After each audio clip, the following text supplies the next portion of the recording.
నోరు మంచిదైతే ఊరు మంచిదైతే అంటారు. అంటే పబ్లిక్‌లో ఉన్నప్పుడు మన రిలేషన్స్ ఎలా ఉన్నప్పటికీ కూడా పబ్లిక్‌లో ఉన్నప్పుడు కాస్త అదుపులో ఉండటం, హుందాగా సంస్కారంతో మాట్లాడడం అనేది ప్రతి మనిషికి ఉండాల్సిన బేసిక్ లక్షణం.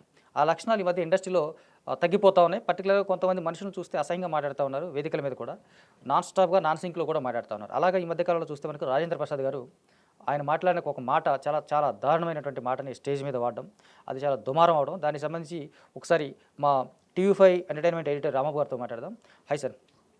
ఎట్లా రాజేంద్ర ప్రసాద్ గారి టంగు స్లిప్పుని దాన్ని నోటితోలనొచ్చు సింపుల్‌గా ఏమనుకున్నా సరే, ఆయన అలాగే మాట్లాడుతున్నారు. మామూలుగానే మైకాసురుడు. అది దాటి ఇప్పుడు బూతుల వరకు వచ్చేసారు. దాన్ని ఎట్లా చూడొచ్చు మనం? యాక్చువల్‌గా మొన్న 'రాబిన్ హుడ్' ఫంక్షన్‌లోనే వార్నర్‌ని తిట్టాడు. వార్నర్‌ని గురించి మాట్లాడేసరికి అందరూ షాక్ తిన్నారు. అవును. మరి అప్పుడే అంతకుముందే వాళ్ళ పాప చనిపోయింది. కొంచెం ఆ! ఆ ఇబ్బందిలో ఉన్నారు అని అనుకో. నేను ఎస్వి కృష్ణారెడ్డి గారిది బర్త్‌డే. ఆయన ఆయన గ్రాండ్‌గా ఆయన హీరోగా పరిచయం అసోసియేట్స్ చేసిన అందరిని పట్టుకొచ్చుకున్నాడు. అందరినీ పిలిచారు. అక్కడ చిన్న గెట్ టుగెదర్ జరుగుతుంది. అందులో స్పీచ్ ఇమ్మని రాజేంద్ర ప్రసాద్ గారిని స్టేజ్ మీద పిలిచారు. ఆ టైంలో హుందాగా నన్ను ఒక లెవెల్, ఎందుకంటే ఆయనతో ఎక్కువ సినిమాలు రాజేంద్ర ప్రసాద్, శ్రీకాంత్ పోటీ చేసేవాళ్ళు. రాజేంద్ర ఆల్టర్నేట్ ప్రసాద్ అనే అతనికి స్టార్‌డమ్ వచ్చింది శ్రీకృష్ణ సినిమాలో. ఎస్వి కృష్ణారెడ్డి హ్యాట్రిక్ 'కొబ్బరి బొండం', 'రాజేంద్రుడు గజేంద్రుడు', 'మాయలోడు' లైన్‌గా కొట్టారు. Black busters. తర్వాత ఆలీని హీరోగా చేశాడు. ఆయన కంటిన్యూగా బ్యానర్లో ఎప్పుడు హీరోలుగా ఉండేవాళ్ళు. అవునవును. ఆ ఉద్దేశంతో ఆయన పిలిస్తే ఆయన వచ్చి మాట్లాడి ఆలీ గురించి ఒక బూతు మాట మాట్లాడటం, తర్వాత నేను ఎన్టీఆర్ అవార్డు తీసుకొని వచ్చానని చెప్పేసి మీరు నాకు సపోర్ట్లు కొట్టకపోతే మీరు మూర్ఖులు అన్నట్టుగా అని అంటాం కొంచెం ఇబ్బందికరం. ఇప్పుడు సీనియర్ నటుడు ఆయన ఇప్పుడు నేను మళ్ళీ దాని కంటిన్యూషన్ నేను ఇట్లా మాట్లాడతా, సరదాగా మాట్లాడా, సరదాగా మాట్లాడు, మైక్ క్లియర్గా మాట్లాడు. మీడియా మారిపోయింది, సోషల్ మీడియా పెరిగింది, అన్నీ పెరిగినప్పుడు మనం ఎంత రెస్పెక్ట్గా ఉంటే రెస్పెక్ట్ డబుల్ అవుద్ది. ఇంకోటి కూడా మాట్లాడారు ఆయన ఈ మధ్య. మొన్న షష్టిపూర్తి సినిమా ఫంక్షన్లో ప్రీ రిలీజ్ ఈవెంట్లో అర్చన లాంటి నేషనల్ అవార్డు విన్నింగ్ ఆర్టిస్ట్ని వేదిక మీద పిలిచి నల్లపల్ల ఇట్రావే ఇట్లాగా మాట్లాడారు ఆవిడ్ని. ఆవిడ పాపం చాలా ఇబ్బంది పడుతున్నారు స్టేజ్ మీద. అయినప్పటికీ పిలిచి పట్టుకొని అలాగే మాట్లాడుతున్నారు.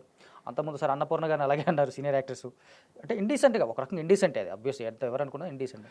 అంటే సరదాగా నలుగురు ఉన్నప్పుడు ఎవరు లేనప్పుడు 1-to-1 మాడుకునేది సరదాగా ఉంటుంది. అది వాళ్ళ రిలేషన్ అనేది వాళ్ళ తెలుసు. వాళ్ళు అది పబ్లిక్ డొమైన్కి వచ్చేసరికి యూ కెన్ రెస్పెక్ట్. నీ పని నువ్వు సక్రమంగా చేస్తూ వాళ్ళ పని సక్రమంగా చేశారు. లబిడ్డో 1-to-1 నాతో కో ఆర్టిస్ట్కి ఇలా బాగా పనిచేశారు, నాకు ఇలా స్టార్ట్ డౌన్ కారణం కృష్ణారెడ్డి గారు చాలా ఉపయోగపడ్డారు, ఆలీ ఇట్లా మాట్లాడితే బాగుంటుంది. కానీ నువ్వు ఇంట్లో మాట్లాడినట్టు 1-to-1 మాట్లాడినట్టు పబ్లిక్ ఫిగర్ ఫస్ట్ మోర్ సెలబ్రిటీగా ఉన్నప్పుడు ఇంకెక్కువ కేర్తో మాట్లాడాలి. నేను ఇంతే మాట్లాడతాం తప్పు. ఆయన తప్పును కూడా సమర్థించుకుంటూ మాట్లాడారు, అది ఇంకా తప్పు నా ఉద్దేశం అయితే. అదే వేదిక మీద మనకు అలీ గారు కావచ్చు, బ్రహ్మానందం గారు కావచ్చు, తనిఖీల బని గారు కావచ్చు, చాలా హుందాగా అద్భుతంగా మాట్లాడారు వాళ్ళు.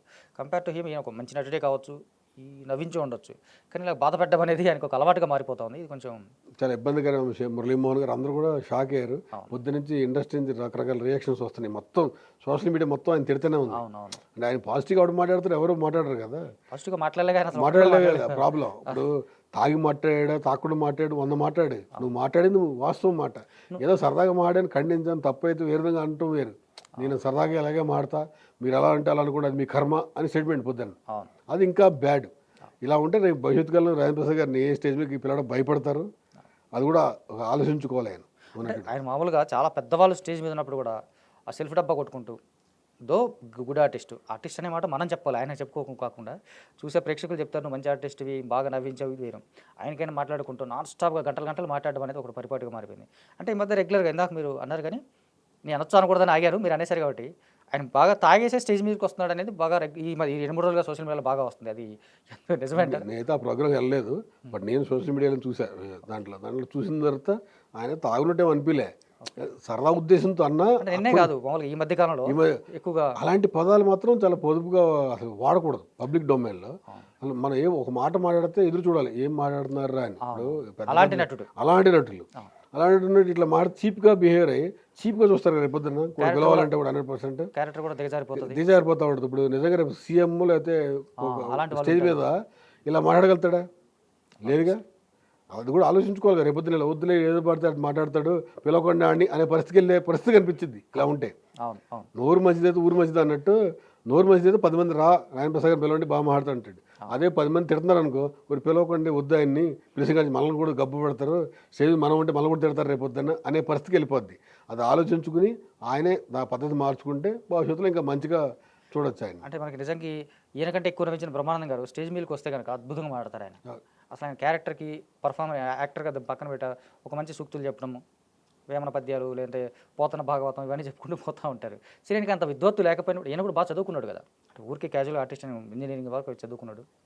సో మీరు అన్నట్టుగా ఇక ముందు క్యారెక్టర్ ఆయనే మార్చుకుంటే మంచిది, తనకు తాను మారితే మంచిది, ఎవరికి ఎవరు మారుతారు, తను మారాల్సిందే, మారితే మంచిది, లేదా ఇండస్ట్రీ మెల్లమెల్లగా సైడ్ చేసేస్తుంది ఆబ్వియస్. 100% దూరం పెడతారు రాజేంద్ర ప్రసాద్. సో అది రాజేంద్ర ప్రసాద్ గారు నోరు అదుపులో పెట్టుకుంటే మంచిది అనేది సోషల్ మీడియా మొత్తం వినిపిస్తున్నటువంటి మాట. ఇది మీ దాకా కూడా వచ్చే ఉంటుంది.